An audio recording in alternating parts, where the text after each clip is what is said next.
Welcome to the Irish Farmers Journal Weekly Podcast, brought to you by Ornua, the home of Irish dairy.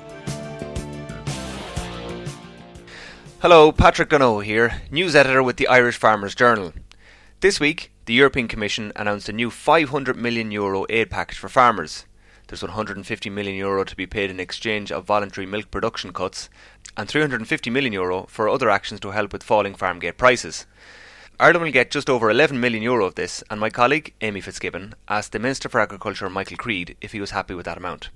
Well, I am. I think the way the sands had shifted politically around the council table in recent weeks and indeed months in terms of the agenda about supply control measures, it's I think a very significant victory, given that of a €500 million package, there's only €150 million is in the supply control area, which is something that the dairy industry here was rightly concerned about.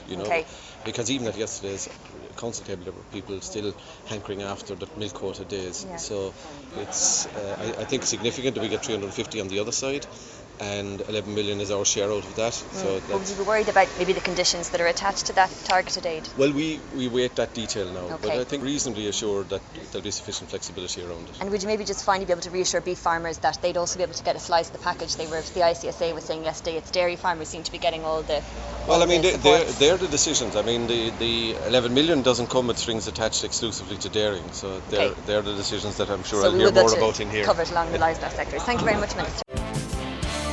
You're listening to the Irish Farmers Journal podcast, brought to you by Ornua, the home of Irish dairy. At this stage, we don't know exactly how the money will be paid out. However, Irish Farmers Journal dairy editor Jack Kennedy has found out some of the details, and he shared them with Amy. So, Jack, tell us about this package. What are the main elements of it for farmers? Amy, as I see it, there's three main elements to it. There's, firstly, I suppose, the 150 million supply reduction package. So it's 150 million available to farmers if supply is reduced during the period the 1st of October to the 31st of December. Secondly, there's the 350 million, I suppose, targeted aid package, which again will be targeted for dairy farmers. In terms of Ireland's proportion of that, there's probably 11 million of that, of the 350 million available for the targeted aid scheme. Okay. And thirdly, there's the skim milk powder intervention extension deadline, which is obviously available to all EU countries for putting more skim milk powder into intervention. Now, the current Minister for Agriculture, Michael Creed, and former Agriculture Minister Simon Coveney have both stressed that Ireland is against any form of a return to curbed milk production. However, it is up to individual farmers to access this part of the package rather than member states. So how would a dairy farmer go about accessing this part of the package, and how much would he be likely to make out of it if he wanted to curb milk production? Yeah, so I mean, on the first element of it, the milk supply reduction piece, Amy, I mean, Ireland is very different to a lot of EU countries in that we're seasonal milk producers. So the amount of milk produced from the 1st of October to the 31st of December is very small. I mean, typically for an Irish farmer, it's only between 10 and 14% of their annual milk supply delivered during that period. So for typically then for a dairy farmer that's let's say supplying 500,000 litres, he's only supplying maybe 70,000 litres during that period. And so my understanding of it is, if he was to reduce by, let's say, 20,000 litres because he dried off his cows early, or for some reason he reduced his supply, and let's say he delivered 20,000 litres less during that period, well, then he'd get compensated on that to the tune of 14 cents per litre. So if it was 20,000 litres, he reduced from 70 to 50,000 litres, it would come out to a kind of a milk check of somewhere in the region of €2,800 per farmer if he reduced by that 20,000 litres. So it's a compensation on the volume reduced during that period of milk supplied compared to the period 2015 from the 1st of October to the 31st of December.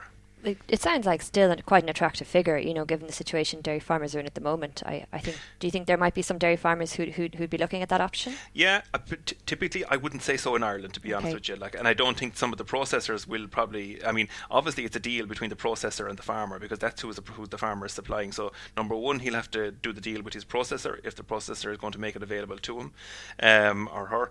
So that piece has to be boxed off. But secondly, as I said, the volume of milk for an Irish farmer produced during that period is very small. So the overall consequence or impact on the business is relatively small. In other European countries, they'll be producing a lot more milk during that time period. So it's obviously a lot more attractive to other European countries. So it might not be worth their while. Yeah.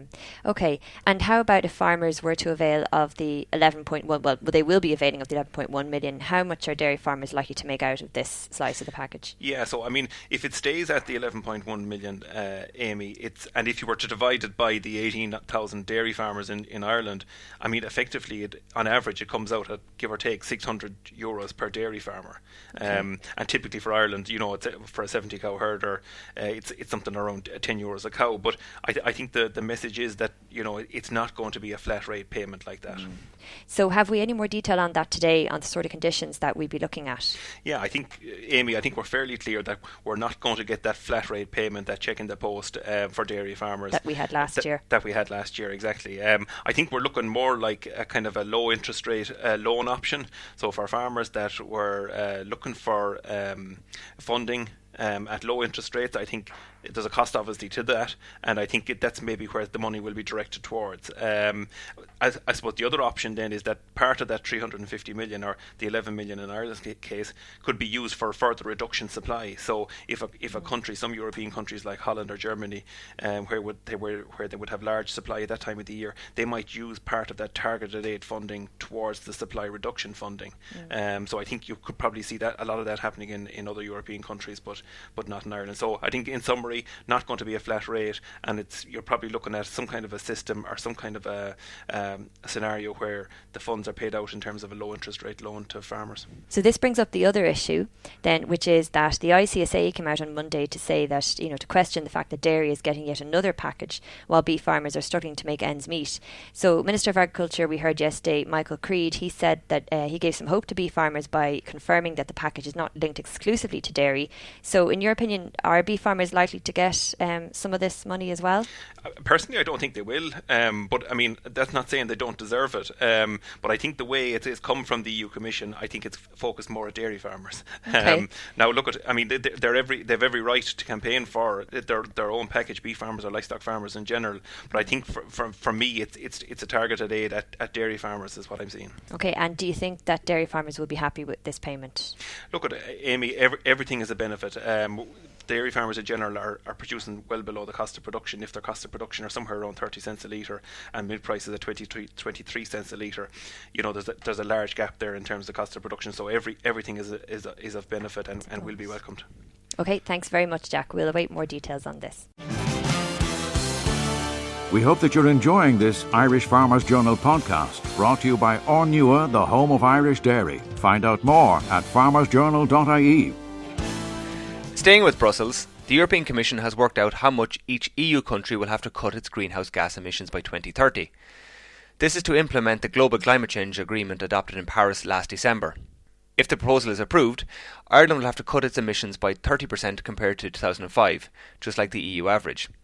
To achieve this, our country has received the highest degree of flexibility in Europe to incorporate the positive impact of land-based activities such as forestry and better grassland management. This is the next challenge for agriculture, and the Institute of International European Affairs and the RDS have just published a report about it. I met the IIEA's Director General, Tom Arnold. The report talks about how dairying is going to expand. We know that, but I think there's going to be an output from the dairy sector in terms of calves, which are not going to be needed in this sector. So the report talks about maybe better breeding policy. These calves could perhaps be taken up to an increasing degree by the beef sector.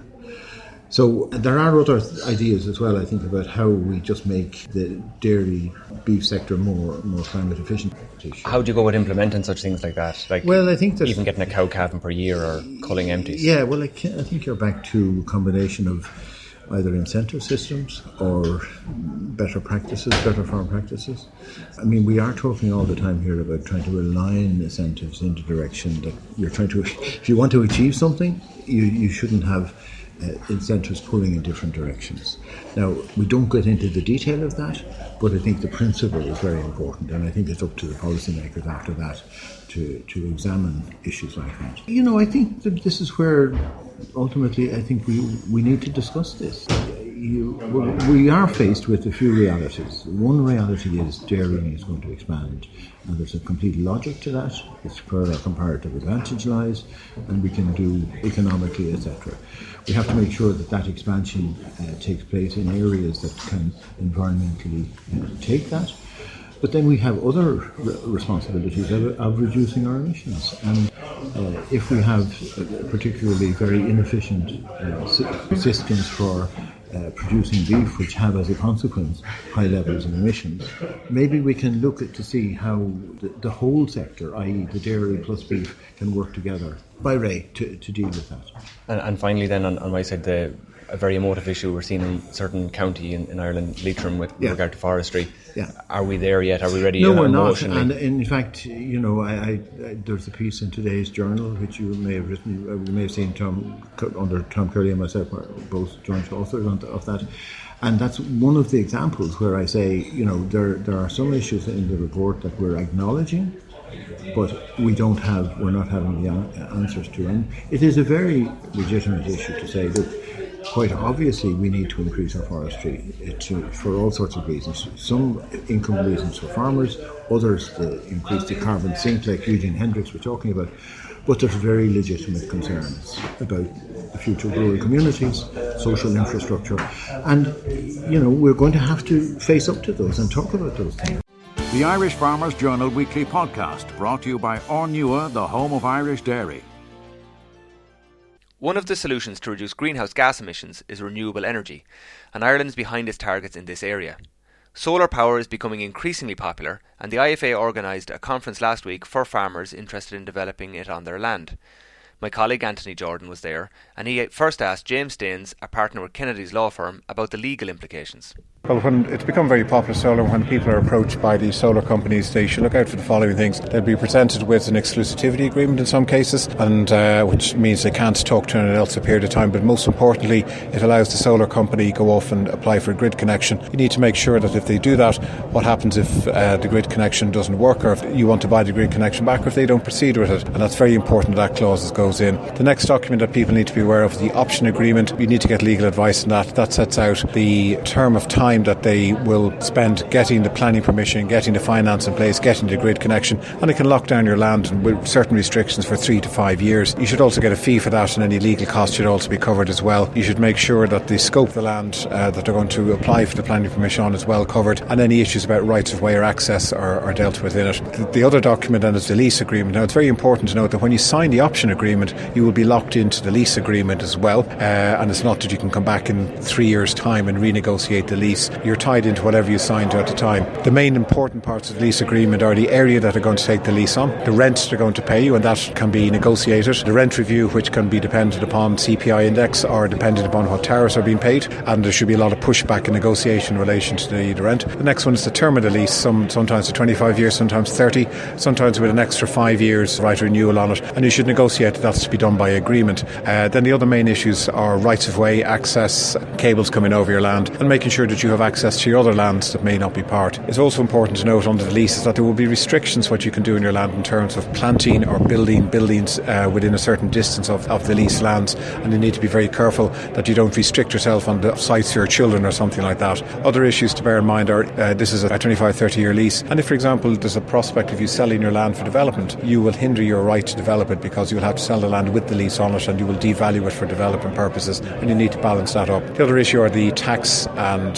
single farm payment issues or basic payment issues. There are a lot of taxation issues which are dealt at a conference today by Declan McAvoy of IFAC, and you need to be very aware of those. You can impact upon your single farm payment if at the moment if you have solar panels or land, the department will not pay your single farm payment on that, for that is currently being negotiated. And that's against what developers are saying, is that true? Well, that's our understanding. The department, as following on what they said in the UK, is that they're not prepared to consider single farm payment in all cases on the land, but it's still up clarification being sought on that. It can also create... Is there anywhere when clarification will be sought on that particular issue? I know know that IFA are pressing very strongly in relation to that, but we can't confirm it when you sign the document. The other issue is the inheritance tax issue or agricultural relief, and that's still slightly up in the air, and you need to be very careful that if you have a large part of your land which was farmland but is no longer farmland, you may not be able to claim agricultural relief, which could have quite serious tax consequences. So you need to make sure that all that's done before you sign the lease. Brendan Malone, a farmer from Kildare. Brendan, what did you make of what's going on here today? I thought on today brought a lot of things into our head like we'd never thought about, but very good it was, absolutely fantastic. And would you have been aware of the legalities, technicalities, the tax implications of what solar energy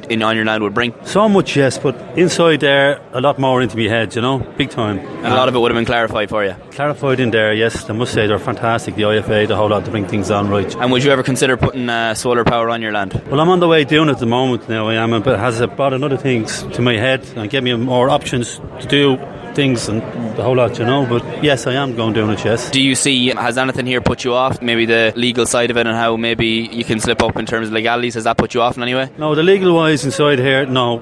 There's a fella in there now, put everything to my head, Mr. Kennedy there, and he just fantastic he was. No, give me more options to go where to go and talk away, And I'm a renewable energy spokesman, James Murphy of the IFA. James, it's been a massive success so far. Yeah, huge success, Anthony. We're delighted with the day, delighted with the turnout, and also delighted with the quality of the presentations. Clearly from the questions that have been coming, people have been taking the messaging on board. They came for information. Speaking to people there at the break, they're very, very happy with the information that they've got. So you have to say the day so far has been an absolute success. I suppose just briefly, what would be your advice to somebody who wants to invest in solar energy in Ireland? Consult. Be brave. If you believe you have a site that is suitable and you haven't already been approached by a developer, then go and look for a list of developers, engage with them, and if you get engagement with a developer, make sure that you get good solid advice, particularly, and I think that's really been highlighted at this conference, experienced legal advice, somebody who knows exactly what they're dealing with when they're looking at a renewable energy contract. And just noticeable that there's no actual developers here today. Is there a reason for that?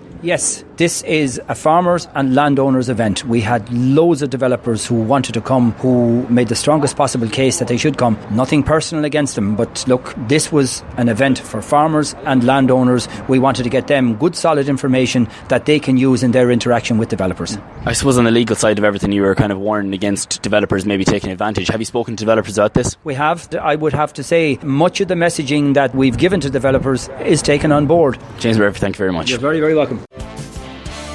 You're listening to the Irish Farmers Journal podcast, brought to you by Ornua, the home of Irish dairy. There was also news from the Department of Education last week with the Castle's report on the funding of third level education. Several models are under consideration and they could have huge implications for farming families sending their children to college.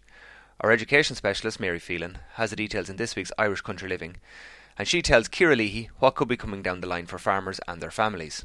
We are in dire need in this country of a new model for funding third level education, because numbers that are going to be coming to third level are expected to increase by nearly 30% by 2030. So that's obviously a huge increase. So something needs to be done in terms of having a sustainable model. So the Castle's report was published recently, and it had three distinct options that it was proposing for funding third level. And no doubt the first one, it really is the most popular, and that's because it sees the state significantly increase its funding to institutions, and it abolishes the €3,000 student contribution charge. It also potentially incorporates extending free tuition to postgraduate programs, meaning you wouldn't be paying fees for doing a master's, etc. Okay. So obviously, not surprisingly, that's the most popular option with most people. Let's just go with that one. Let's just go with that one, yeah. So the next two options then see students essentially pay for college themselves, whether that's in the form of loans up front or kind of continuing on with the system that we have at the moment. So the loans option sees the abolition of the €3,000 student contribution charge, also sees the abolition of upfront fees for postgraduate programs, and instead those fees are replaced with a system of income contingent loans provided by the state. So basically you would repay those loans when your earnings reach a certain level, and that would be a certain percentage of annual income that would be taken taken through your tax, basically. That's the one that's used in Australia, isn't it? Yeah, so that's kind of modelled on the Australian system. And then, interestingly, if your earnings do not reach the threshold that they stipulate, then you won't make any repayments. And talk me through this third option, which is really looking at keeping things the way they are at the moment, right? Yeah, so basically at the moment, students pay a student contribution charge of €3,000. If you qualify for the grant, you get that €3,000 paid for you.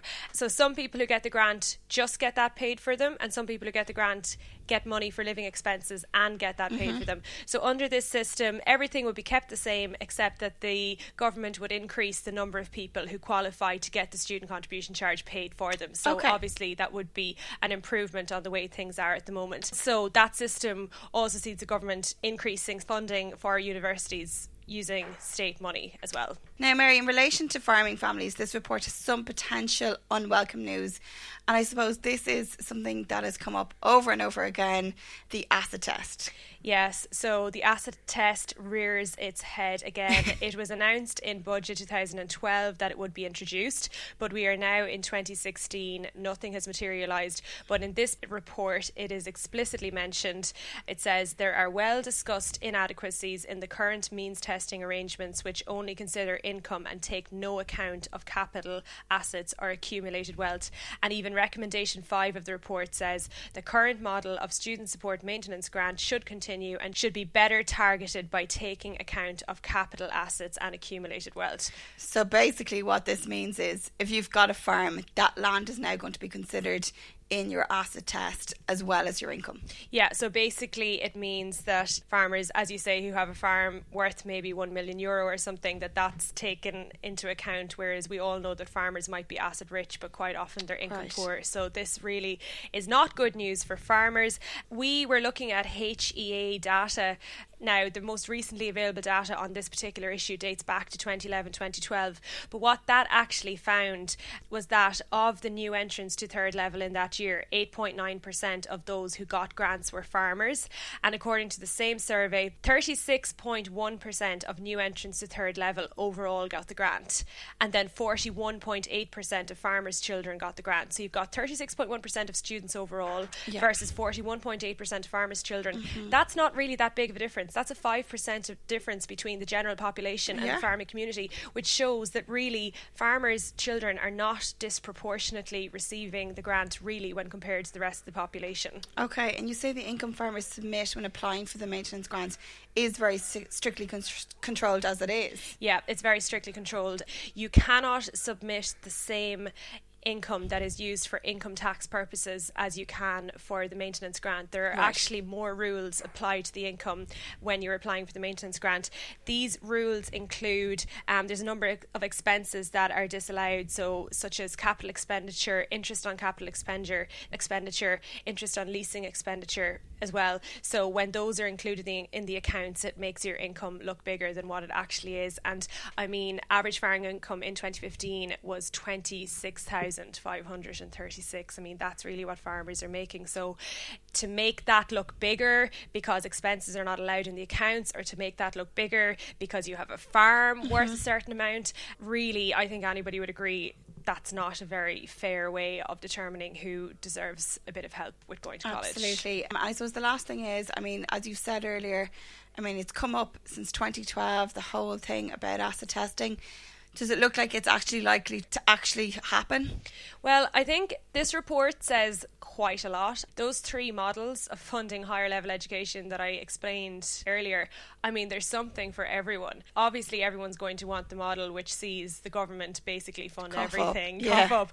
So I think this report says quite a lot. Of those 3 models, only one can be adopted. For all 3 of them, the proposals about grants are kind of similar, and that would include the acid test. But I don't know if Fine Gael TDs are going to be very happy about it. Their voters certainly aren't going to be. The CAST report has been forwarded to the Oireachtas Committee for examination and discussion, so really we can only see what's going to happen down the line. I haven't heard anything that would suggest that it will 100% definitely happen, but I mean, it is in the report. Okay, thank you very much, Mary. We hope that you're enjoying this Irish Farmers Journal podcast, brought to you by Ornua, the home of Irish dairy. Find out more at farmersjournal.ie. Finally, Keelings celebrated 90 years in the fresh fruit business this week. Irish Country Living editor Mairead Lavery was there and she met David Keeling. I suppose the highlights really are my grandparents who started us off on the right foot in the 1930s. They would have started as horticulturists growing various bits of fruit and flowers and various different things. And then the next stage was my father and his brothers coming into the business, and they would have been very much growers. And then in the early 70s we started buying from growers all around the world and supplying supermarkets. And then in the late 80s my brother and sister got involved in the UK market and developed the business from there. And then sort of the 90s was building up the farm, and then maybe the noughties has been about developing the Keelings brand. But the Keelings brand, I mean, 5-6 years ago, you were really wholesaling. People didn't know of the family name. Now it's absolutely synonymous with fresh fruit growing. We've been blessed with a great team on the farm who grow great products, and then we've got a great sort of buying and sales and marketing team that sell the product, and we've been very fortunate to have so many great people developing the brand. So it's a combination of great products and great marketing, and it's down to a lot of very talented people in the end and a lot of great teamwork. As a family business, you, your brother and sister are all involved in it. Yeah. What's the secret to a family business reaching a third generation? I suppose it's a lot of hard work, but it's also trying to find the right blend between emotion and logic, because families are emotional and business are logical, so you're trying to find the right blend. But I think in the end it's a lot of hard work, and really it's trying to hire people who are better than you. We have a lot of great people working for us, and that really helps. The Irish, do we love our fruit? We certainly do. When it comes to berries, we have the highest consumption in the world in terms of berries. Really? And it's something that's just developed over the last number of years. Irish people, for whatever reason, are eating a lot more blueberries, raspberries, blackberries, strawberries. And you can supply all year round? Irish production we can supply, depending on the product, anything from maybe 3 months all the way up to 9 months. And then we follow the sun then for imports, so we could be importing from Spain during the winter or from Morocco or different countries, so we follow the sun. Okay. And what are the future plans now? I suppose it's growing more and more Irish berries. I think we see a lot of potential in Irish cherries, and then we're doing a lot of research, and part of that research is trying to find a good Irish eating apple, and we're now trialling an Irish eating apple that we've been testing over the last 4 or 5 years. So I suppose the first stage of something new is you have to prove it has to work. If the quality is good enough, the value is good enough, then you can move on to the next stage, which is the commercial side of it. Okay, well listen, continued success. It's a wonderful story, and you know, here in North County Dublin, to see all the glass houses, to see the greenhouses, the acres under fruit, it's absolutely amazing. And listening to all the lorries going out, business is obviously good. Yeah, it's good. You'd always like to be a bit better, but it's good. So, and a lot of hard work goes into it. So, David, thank you very much, and continued success very much. for Keelings. Thanks, thank you. Thank you. The Irish Farmers Journal podcast, online at farmersjournal.ie, on the Irish Farmers Journal app and on iTunes every Thursday. Brought to you by Ornua, the home of Irish dairy.